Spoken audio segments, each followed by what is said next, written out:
आज की कहानी का नाम है बुरे काम बुरे फल। एक आदमी विद्वान था पर था घमंडी। एक बार उसने जगन्नाथ भगवान का भोज किया और सबसे यही कहता फिरता रहा कि मैं भोज कर रहा हूँ। उसके घमंड से भगवान जगन्नाथ नाराज हो गए और उसका सब धन नष्ट हो गया। इसके झटके से उसका घमंड टूटा और वो भगवान जगन्नाथ के दर्शन करने चल पड़ा। एक दिन वह एक आम के पेड़ के नीचे ठहरा। आम ने उससे कहा, मुझ पर बौर लगता है, आम लगते हैं पर पकते पकते ही कीड़े पड़ जाते हैं। तुम भगवान जगन्नाथ से पूछना कि यह मेरे किन बुरे कामों का फल है। आगे रास्ते में उसे एक हाथी मिला। वह एक बाल से बंधा हुआ था। हाथी ने उससे कहा, मैं इस बाल से बंधा हुआ हूँ, मैं इससे छूटकर कहीं जा नहीं सकता, इसीलिए मुझ पर कोई सवारी नहीं करता। तुम भगवान जगन्नाथ से पूछना कि मेरे किन बुरे कामों का फल है। आगे उसे एक लकड़हारा मिला। उसने कहा, मेरे सिर पर यह बोझ रखा है पर यह उतरता नहीं, रात दिन मैं इससे दुखी हूँ। तुम भगवान जगन्नाथ से पूछना कि मेरे किन बुरे कर्मों का फल है। आगे चलकर उसे एक औरत मिली। बैठने का पटड़ा उसके पीछे चिपका हुआ था। उसने भी भगवान जगन्नाथ से पूछने की बात कही। फिर उसे एक और औरत मिली। उसके सिर पर एक बर्तन रखा हुआ था। उसमें रात दिन आग जलती रहती थी। उसने भी भगवान जगन्नाथ से पूछने की बात कही। वह चलते चलते जगन्नाथपुरी पहुंच गया।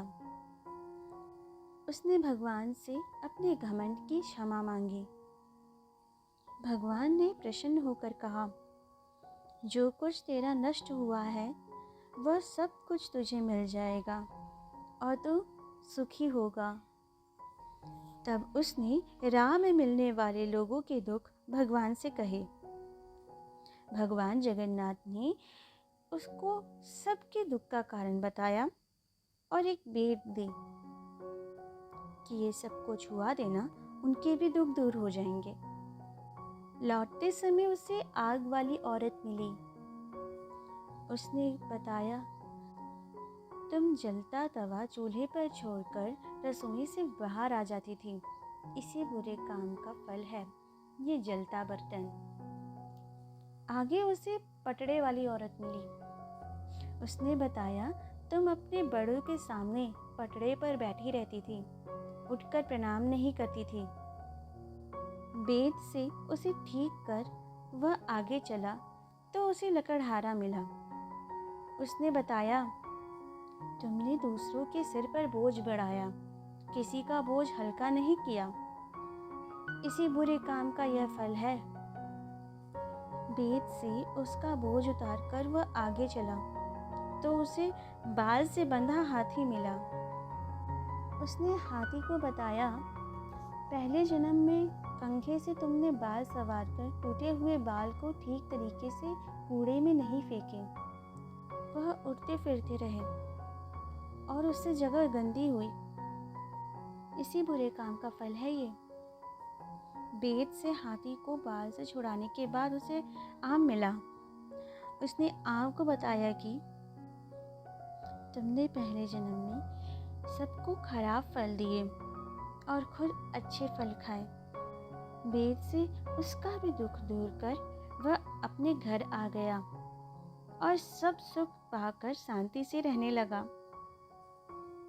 कहानी का यह पाठ है कि हम कभी अधूरा काम ना करें, बड़ों का सही सम्मान करें, दूसरों पर अपना बोझ न लादें, उनका बोझ हल्का कर अपने आसपास को साफ सुथरा रखें, उसे गंदा ना करें और दूसरों को खराब नहीं, हमेशा अच्छी चीज़ें दें। इसी तरह अच्छे मनुष्य बनें। राधे राधे।